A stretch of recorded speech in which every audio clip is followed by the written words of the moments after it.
Welcome back to another technical deep dive here in the debug zone. Today, we're tackling a big question and breaking it down with insights from other users. Hopefully, this clears up some misconceptions and helps you get the answer you need. So buckle up, stay a little curious, and let's jump right in.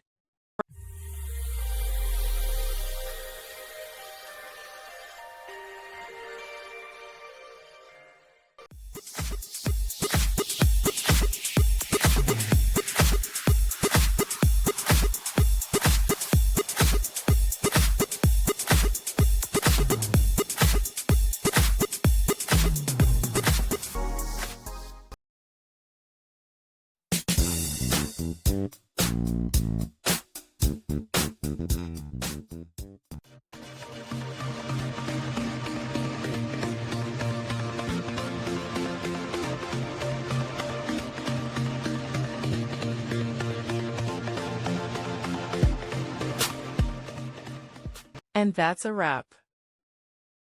I hope you found the answer you were looking for. If you did, take a second to hit that subscribe button. It really helps out. And let me know in the comments which solution worked best for you. See you next time in the debug zone.